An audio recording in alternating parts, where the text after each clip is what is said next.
Tuhan terima kasih Bapa untuk pada hari ini kami boleh memuji Engkau Tuhan. Karena Engkau betul-betul Allah yang perkasa, Allah yang kuat Bapa. Sehingga apapun Tuhan yang kami mau kerjakan di dalam tahun ini, apapun yang kami mau lakukan Tuhan di dalam tahun ini, itu semua karena kami mengenal Engkau, karena Engkau adalah Allah yang kuat Tuhan, karena Engkau Allah yang kami kenal Bapa. Engkau bukan Allah yang jauh dari kami Tuhan. Tetapi biarlah Bapa, pada hari ini Bapa, firman-Mu begitu berkuasa Tuhan untuk bisa tertanam di dalam setiap hati yang mendengarkan Tuhan. Berkati hamba-Mu yang berbicara, supaya apapun yang dikatakan Tuhan, roh Engkau yang menyertai, dan semuanya sesuai dengan kebenaran firman-Mu saja Bapa. Terpujilah nama Engkau, di dalam nama Yesus Kristus kami berdoa dan mengucap syukur. Amin. Baik, izinkan saya share screen terlebih dahulu. Oke. Nah, kalau kita lihat ya gambar berikut ini ya, kalau kita biasanya masih SD, SMP atau SMA juga ya, pengennya kita tuh pengen lebih tinggi ya. Mungkin kita pernah ya sama adik kita, sama kakak kita, saya dulu saya sama abang saya tuh dari SD ya sampai SMA itu cuman bedanya 1 sampai 2 senti aja, 1 senti bahkan ya. Jadi saya sengaja suka jinjit-jinjit kalau di depan dia gitu ya, supaya orang-orang lihat saya lebih tinggi dibandingkan abang saya. Ya, naturalnya orang itu pengen bisa lebih baik dari orang lain, pengen bisa lebih tinggi daripada orang lain. Makanya dunia itu dikuasai dengan keinginan dan perbandingan. Ya, kadang-kadang kita bisa saja dibandingkan, wah itu lebih pinter, wah kamu jauh lebih bagus, kamu jauh lebih ganteng, kamu jauh lebih cantik. Ya, dan keinginan juga pengen capai yang lebih tinggi lagi, lebih baik lagi. Tapi kadang-kadang hal tersebut justru bisa merusak hati kita. Ya, keinginan dan perbandingan. Tapi tahun ini kita mau bahas tema higher, lebih tinggi, itu dari sisi perspektifnya Tuhan, bukan dari sisi pandang kita sebagai manusia. Kita lihat ya, kita lihat di Yesaya 55 ayat 1 sampai 2. Ya, poin saya yang pertama adalah yang lebih tinggi dari Tuhan adalah penyediaan Tuhan. Allah kita adalah Allah yang menyediakan segala sesuatunya, itu bahkan lebih tinggi dari apapun yang kita cari selama ini. Ayat 1 sampai 2 berkata demikian. Ayo, hai semua orang yang haus, marilah dan minumlah air. Dan hai orang yang tidak mempunyai uang, marilah, terimalah gandum tanpa uang pembeli, dan makanlah juga anggur dan susu tanpa bayaran. Mengapakah kamu belanjakan uang untuk sesuatu yang bukan roti, dan upah jerih payahmu untuk sesuatu yang tidak mengenyangkan? Dengarkanlah aku, maka kamu akan memakan yang baik, dan kamu akan menikmati sajian yang paling lezat. Ya, jadi dikatakan di sini bahwa Tuhan lihat orang Israel. Saya sempat share ini di ibadah midweek ya, bahwa orang Israel pada konteks ini, mereka ini baru saja dibuang. Ya, sewaktu mereka dalam pembuangan, mereka mulai dikasih ya firman sama Nabi Yesaya bahwa apa? Ini loh pengharapannya. Ya, apa sih perasaannya kalau kita jadi orang Israel yang terbuang? Kalau orang buangan biasanya jadinya ada keinginan tersendiri yang aduh, saya pengen dong hidup saya lebih baik. Saya pengen dong orang menghargai saya. Saya pengen dong kita mulai membandingkan hidup kita. Saya pengen dong kayak bangsa lain itu, kok kayaknya hidupnya damai, enak, semua terprovide, semua tercukupi. Ini adalah naturalnya isi hati keinginan orang-orang yang merasa terbuang. Dan orang Israel seperti itu. Tapi Tuhan kita, Tuhan yang penghibur, dia bilang begini, hai semua orang yang haus, marilah. Dan orang yang nggak mempunyai uang, berarti apa? Semua kalangan bisa datang. Semua kalangan, ayo ya, kamu bisa beli ini tanpa bayaran, tanpa uang. Apa maksudnya ini? Karena apa yang Tuhan mau sediakan, ini berbeda dengan apa yang dunia mau tawarkan dan sediakan. Kalau yang Tuhan mau sediakan, yang Tuhan mau tawarkan itu nggak ternilai. Kita mau beli berapa, kita mau punya uang berapapun, itu Gak cukup untuk bisa membeli dan membayar apa yang Tuhan akan sediakan. Gak bisa. Ya. Saya pernah punya kenalan, ya, dia cerita sama saya, saya ya udah pernah liburan ke Eropa, udah pernah ke Amerika, udah pernah kesana kemari, ya. Tapi bener loh, yang namanya damai sejahtera itu nggak bisa dibeli. Ya mungkin sementara saya bisa ke Eropa 2 minggu, nggak ada masalah. Habis itu kembali lagi, masalah sehari-hari ada lagi, di dalam rumah ada lagi, sama teman-teman ada lagi. Kok kayaknya damai sejahtera yang waktu itu saya punya di Eropa kayaknya nggak ada nilainya lagi.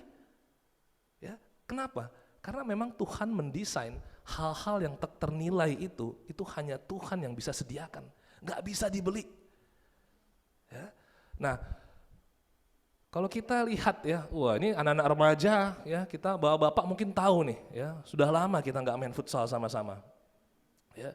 Ini kalau daftar harganya pemain-pemain bola di sini, Neymar 160 juta euro, De Bruyne ya 150 juta euro. Ini bukan anaknya Simon Delin ya, itu tak ternilai. Ya. Lalu Messi 140 juta euro, Mbappe 200 juta euro, Jadon Sancho 120 juta euro. Ya. Kenapa dibikin nilai-nilai seperti ini? Karena ini adalah yang paling invaluable, ya, yang paling tak ternilai. Ya, kenapa dibikin seperti itu? Supaya klub-klub lain nggak bisa beli dia dan nggak berani tawar dia. Ya, saya dulu pernah main game manajer bola gitu ya. Saya senang banget main itu. Wah, supaya klub saya makin berkualitas, saya mau beli pemain lain. Ya, pas mau beli pemain lain, wah ini pemain yang paling bagus, dibilang sama klubnya itu, ini pemain invaluable, kamu mau beli berapapun saya nggak mau tawarin. Ya, luar biasa. Dan kita dikatakan sama Tuhan, kita ini adalah tak ternilai, kamu berharganya luar biasa. Itu hanya bisa dibayar dengan apa? Darah Yesus yang juga tak ternilai. Coba apa perasaan kita kalau kita hanya bisa ditukar dengan darah Yesus, anak domba Allah yang kudus, yang tak bercacat, tak bernoda. Ya. Kita merasa berharga sekali, kita merasa tak tergantikan, tak ternilai. Nah inilah hal yang Tuhan mau kita punya. Ya. Tahun 2022 ini kita mau cari apa sih? Ya kadang-kadang kita bisa punya pikiran, kalau saya punya ini, orang mungkin makin hargai saya. Kalau saya buktikan ini kepada keluarga saya, kepada teman-teman saya, bahwa saya punya skill ini, ya, mereka akan mau temenan sama saya. Mereka akan mulai pandang saya. Itu adalah tawaran dunia. Tapi yang Tuhan tawarkan, kita semua udah tahu ya, buah-buah roh, damai sejahtera, penguasaan diri, kebaikan, kesetiaan, kemurahan, segala sesuatunya itu invaluable. Tak ternilai, karena apa? Cuman itu yang laku di kekekalan. Yang lain mau rumah yang bagus, ya, penthouse, liburan Kapadokia, it's my dream not her, ya. Itu nggak ada nilainya, ya. Surga itu jauh lebih hebat dibandingin Kapadokia. Ya, itu invaluable. Makanya semuanya karakter-karakter, buah-buah roh itu adalah hal yang Tuhan mau. Ini loh yang saya tawarkan. Yang ini receh, ya itu seperti kalau kita makan ini, ya. Kalau kita lapar dikasih ini terus snack, ya kenyang, ya saya tahu perut orang Indonesia ini, ya nggak akan kenyang, ya kemarin saya makan sama beberapa brother sister, ya udah makan A, makan B, makan C, aduh bro kalau belum nasi belum nendang ini. Ya, harus nasi, ya, pas udah nasi baru, wah ini baru makan, baru puas. Ya, kita nggak bakalan kenyang kalau cuma dikasih gorengan, dikasih snack-snack seperti ini. Mau enaknya luar biasa, mau itu adalah snack impian kita, enggak. Tuhan itu mau sediakannya bukan cemilan, tapi Tuhan mau sediakannya main course. Ini yang dibutuhkan tubuh kita. Ya, let's say katakan ini adalah lauk yang penuh nutrisi, ya. Ada nasinya nendang, ya, tapi beberapa orang, waduh nasi dikit banget bro, ya. buat kita yang dewasa harus mulai kurangi ya, karbohidrat, gula-gula dan lain-lain. Ada juga pengennya main course-nya yang seperti ini. Wah, ya. Nah, ini baru nendang, bro. Ya kan? Apalagi kulitnya itu kerasnya tuh bukan main. Ya. Itu krenyah, kercus gitu ya. Ini bukan pengen supaya kalian jadi kriuk-kriuk ya pas dengerin khotbah ya. Tapi kita ngerti bahwa main course itu jauh lebih penting. Nah, Tuhan itu mau tawarin kita, ayo dalam hidup kamu harus cari, harus dapetin main course-nya, bukan cemilannya. Banyak iblis itu pengen tipu daya kita supaya apa? Kita kenyang dengan cemilan aja. Padahal tubuh kita, nutrisi itu bukan dari cemilan, nggak cukup dari cemilan aja. Ya. Nah, makanya penyediaan Tuhan itu jauh lebih baik, jauh lebih lezat, tak ternilai dan tak tergantikan dengan apapun juga yang ditawarkan dunia ini. Kalau kita mau hire di dalam tahun 2022 ini, kenapa? Karena Tuhan tawarkan yang jauh lebih tinggi, jauh lebih lezat, jauh lebih enak untuk kita dan itu memang pas dengan kita. Dunia mau tawarkan yang cemilan, yang gak sehat, tapi kita sepertinya kenyang. Sepertinya, bukan kenyataannya. Oke, poin saya yang pertama adalah penyediaan Tuhan jauh lebih baik. Kita harus mengerti itu terlebih dahulu. Yang kedua adalah, kalau kita mengerti penyediaan Tuhan jauh lebih baik, mari kita fokus bagaimana pendengaran kita untuk Tuhan.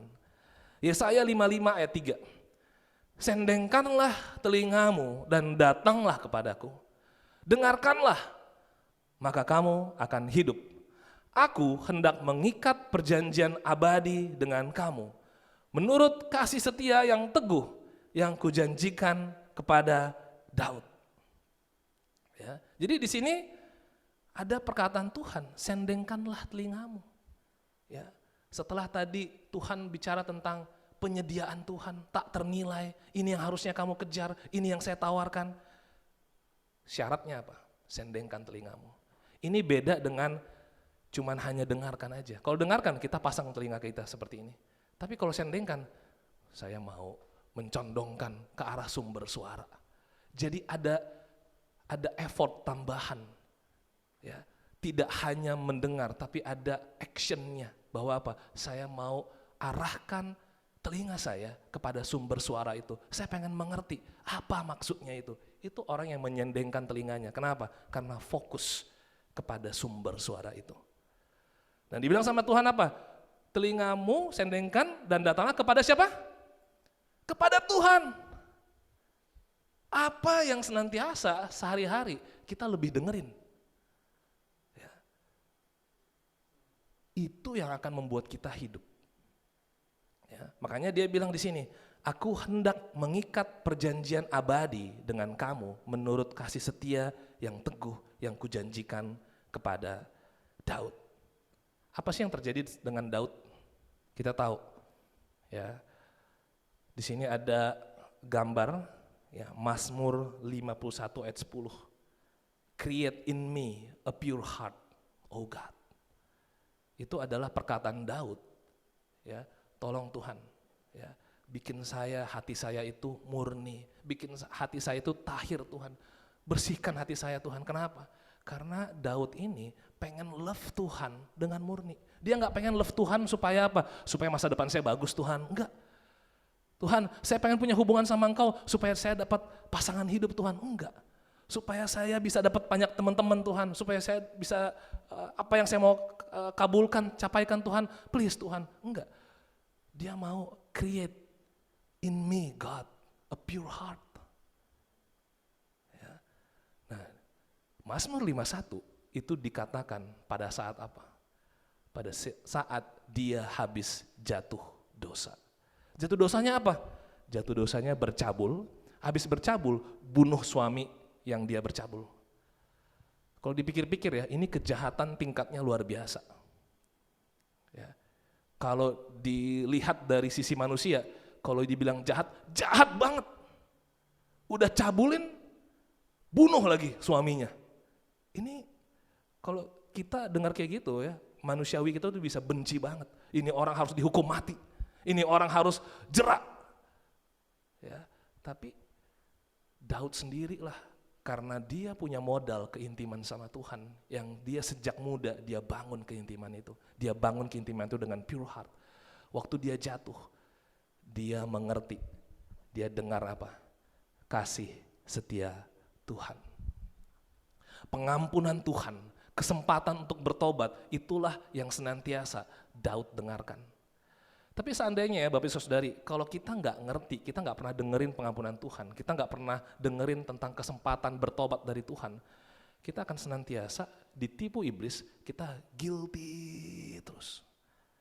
Merasa bersalah terus tentang hal itu, merasa nggak layak terus.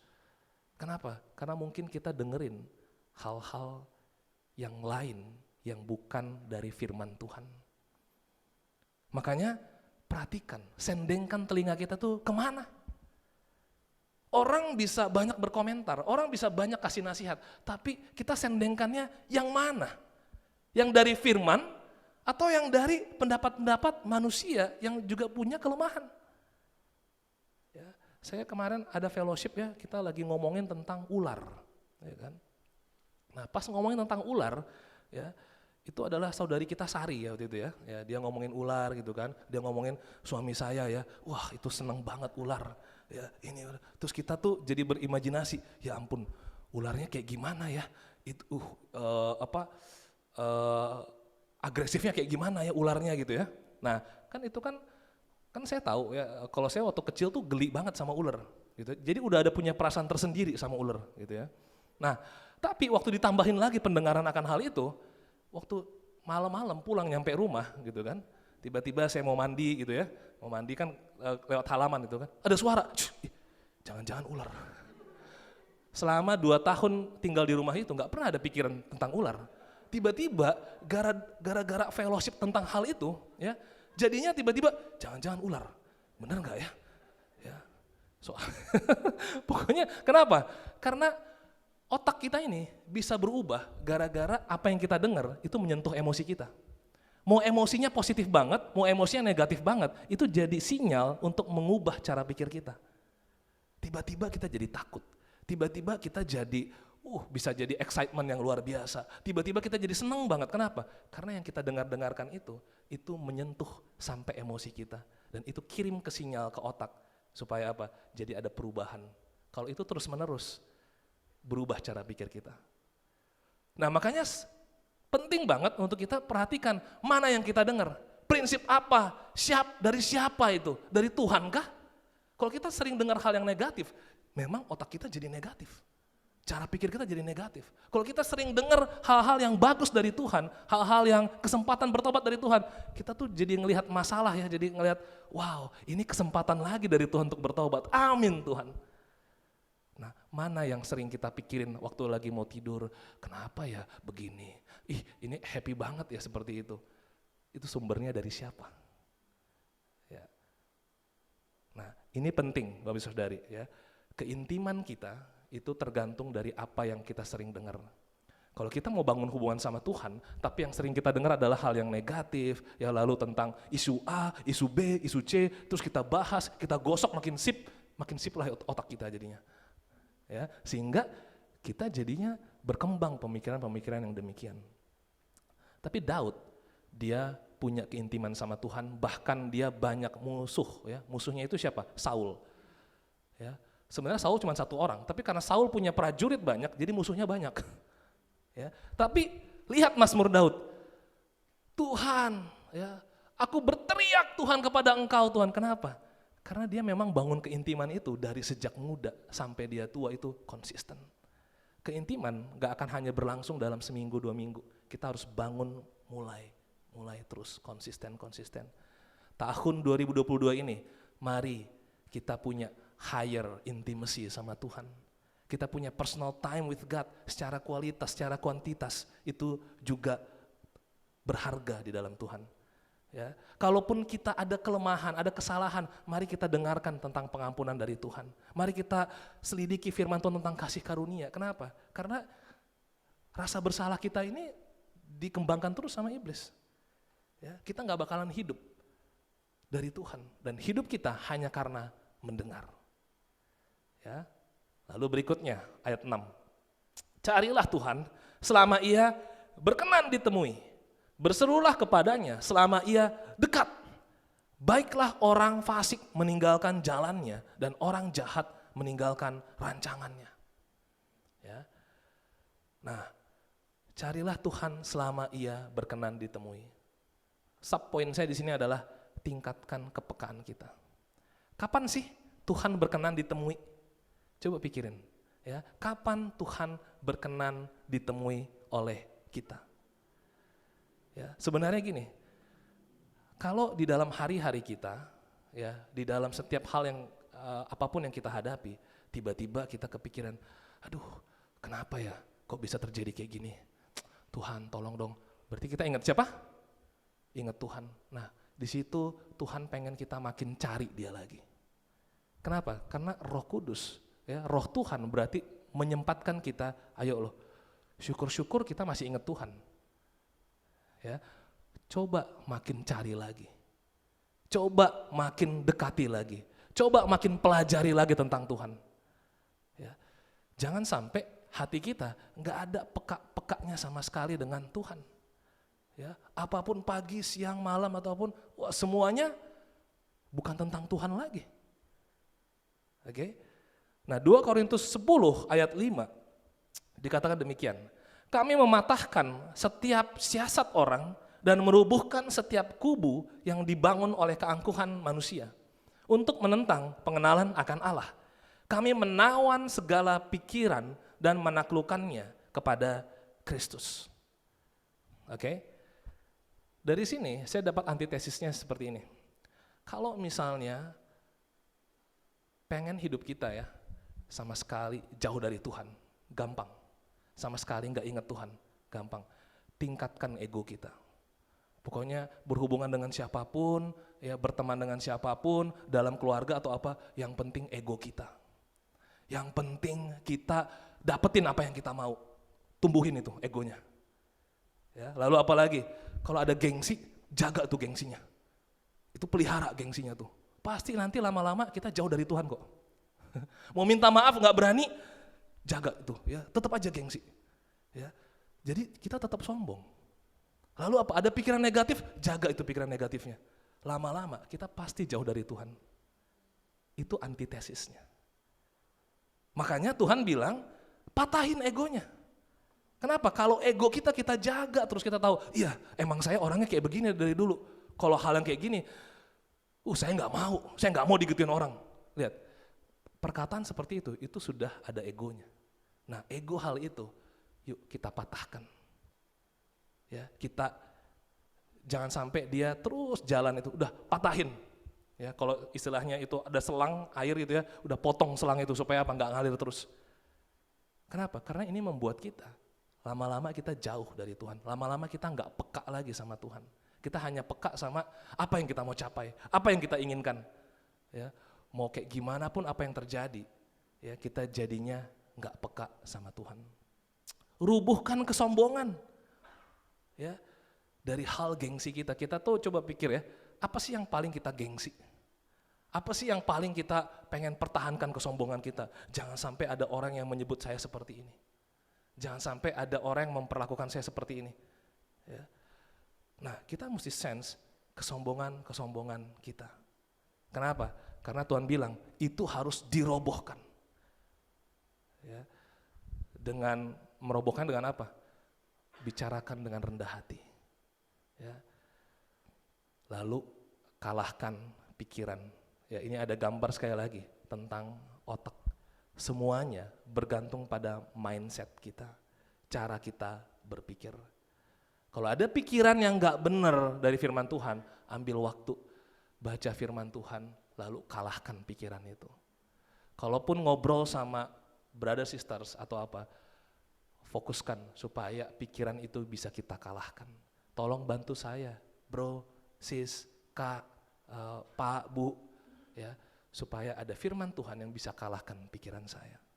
Kenapa? Karena kalau enggak, ini yang terjadi adalah kitanya makin jauh dari Tuhan.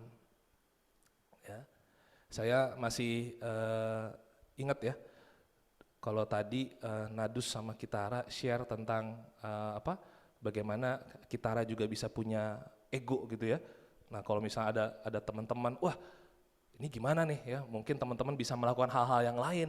Saya sebagai murid Yesus kok kayaknya tidak bisa menikmati apa yang mereka nikmati ya. Saya juga dulu waktu SMP ya, waktu itu saya SMP kelas 3. Itu kan teman sebangku saya ya, itu ada yang, Ses, udah dengar belum lagu yang ini gitu ya? Lagu yang mana? Ini. Itu loh, refnya tuh bagus banget. Udah aja saya, ya ampun masa gue nggak tahu gitu kan? Tahu gitu kan? Iya, ini. Iya gitu kan adanya ya, gitu ya. Gengsi ya, kenapa? Masa saya nggak tahu lagu yang viral itu ya? Dulu belum ada kata viral ya. Dulu apa lah ya namanya? Lagu terkenal lah ya, lagu terkenal. Ya, itu adalah waktu itu lagunya Backstreet Boys. Gitu ya. Anak-anak SMP kan dulu ya. Kalau sekarang nggak ada Backstreet Boys ya. Kalau sekarang apa biasanya? Front Street Boys. Memang beda zaman bro kita. Kalau sekarang apa? Dari apa? NCT, BTS, ya kan? Itu saya pulang, saya pelajarin itu. As long as you love me baby, gitu ya. Kadang-kadang ada dance-nya saya pelajarin, supaya apa? Supaya nanti kalau ngobrol, yang gerakannya gini tuh, itu keren banget loh. Saya pengen memimpin di hal itu gitu ya. Kenapa? Ada gengsinya saya. Saya nggak pengen kalau ada teman-teman tuh ngelihatnya saya tuh kayak kuper, ya, kayaknya kurang in gitu ya.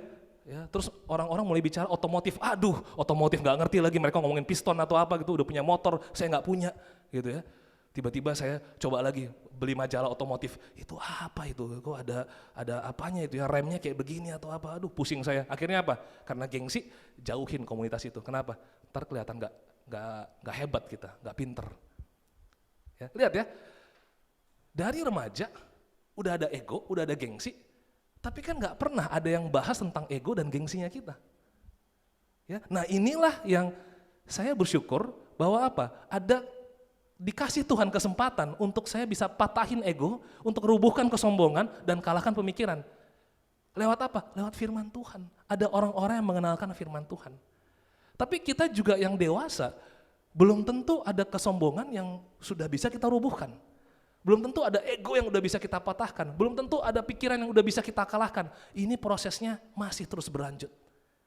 Ya, tapi yang paling penting adalah peka akan pendengaran. Kita tahu diri kita ini siapa. Ego kita ini di mana? Kesombongan saya itu seperti apa? Pikiran saya itu apa? Peka akan Tuhan. Amin?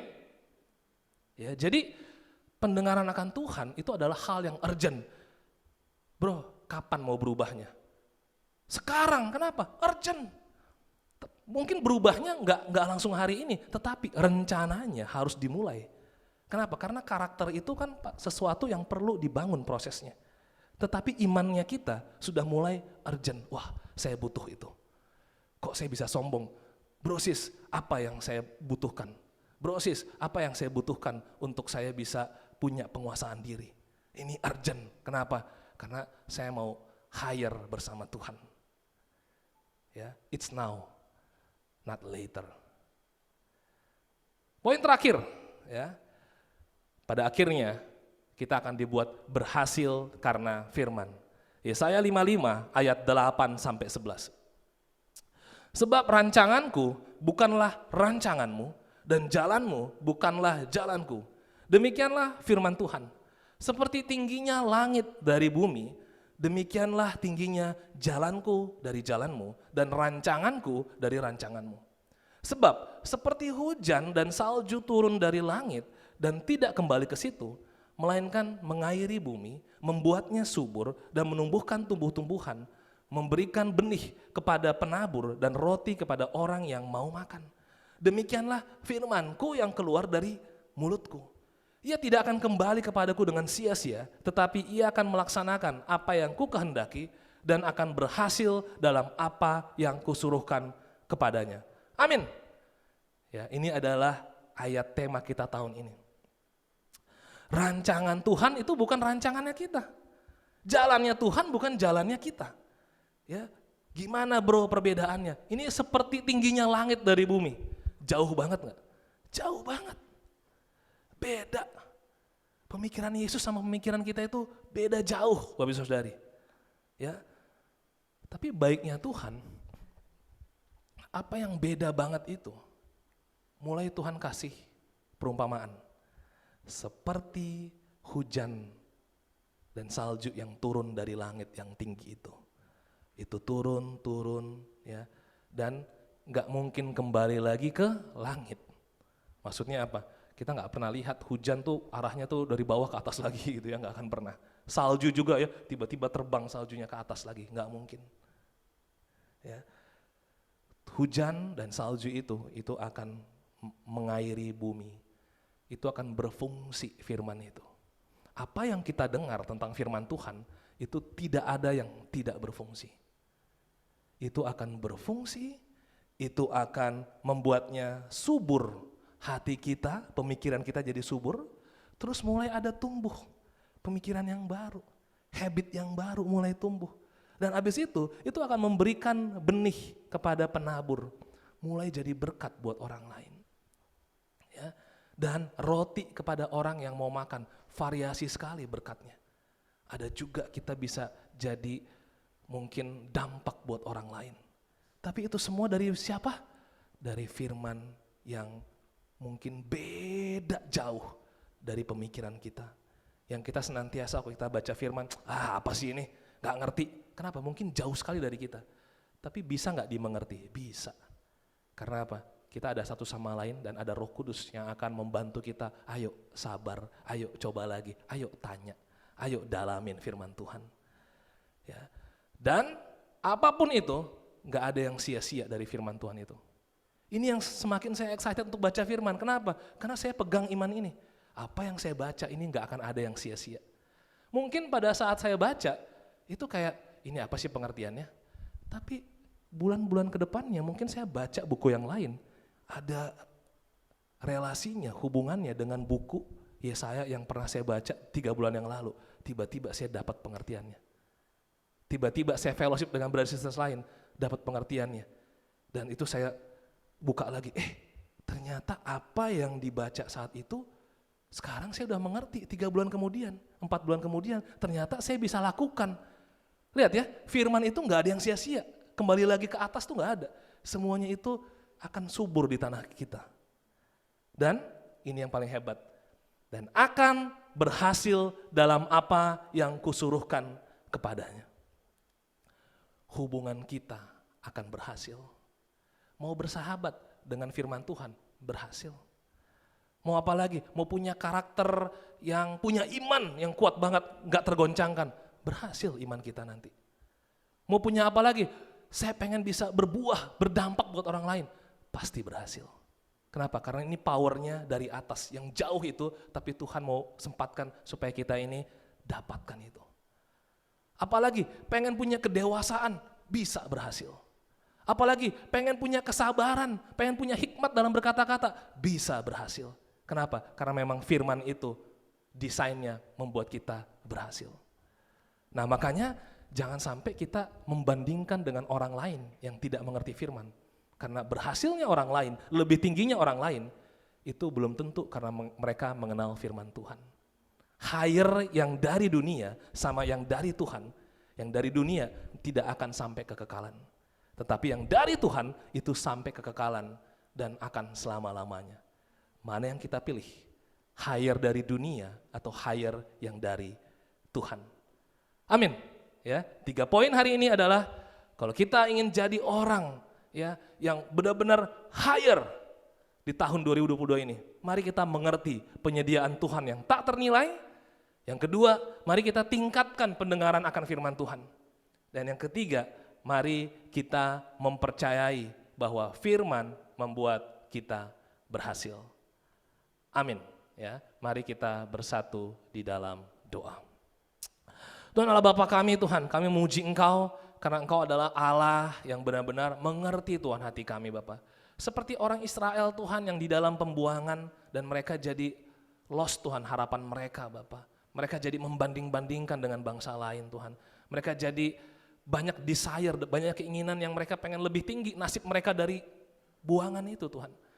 Tetapi Engkau Allah yang tahu hati mereka, Dan bahkan Engkau tetap menawarkan bahwa yang dari Engkau ini jauh lebih lezat. Kami tahu Tuhan dulu Israel dibuang karena mereka juga punya perbandingan dengan bangsa lain. Mereka jadinya sembah berhala Tuhan, bukan sembah Engkau Tuhan. Mereka lebih senang Tuhan dengan hal-hal yang lain dibandingkan dari Engkau Tuhan. Tuhan bantu kami Tuhan, agar kami boleh Tuhan mengerti Tuhan penyediaan Engkau Tuhan. Tahun 2022 ini saya percaya Tuhan, banyak berkat yang Engkau sudah sediakan Bapak buat kita Tuhan. Banyak berkat yang sampai kekekalan Engkau sudah sediakan Bapak. Ajar kami Tuhan, hati kami agar kita mau mendengar Tuhan yang dari Engkau Tuhan. Mungkin akan banyak distraction Bapak di dalam tahun ini Tuhan. Mungkin akan banyak pergumulan Tuhan di dalam tahun ini. Tetapi kami siap Bapak pendengaran akan firman Engkau yang kami siapkan. Karena kami mau Tuhan buah-buah roh yang dari Engkau yang justru akan raise Tuhan, meningkat Bapak. Karena kami mau peka Tuhan terhadap firman Engkau Tuhan. Dan bantu kami Tuhan, supaya kami mengerti Tuhan bahwa firman Engkau yang membuat kami berhasil Bapak. Seperti Mazmur 1 Tuhan berkata Tuhan, orang yang kesukaannya Taurat Tuhan ya tidak akan kering Bapak. Apa yang diperbuatnya berhasil Bapak. Ia seperti pohon di tepi aliran air Tuhan yang berbuah pada musimnya. Enggak pernah layu Tuhan. Kami yakin Tuhan di tahun ini pun kami enggak akan layu Tuhan. Kami enggak akan down terlalu lama Bapak, tapi justru kami tahu Tuhan pendengarkan firman-Mu Tuhan membuat kami punya pemikiran dan brain kami jadi lebih sehat Bapak di dalam Engkau Tuhan. Terima kasih segalanya Tuhan, di dalam nama Yesus Kristus kami berdoa dan mengucap syukur. Amin.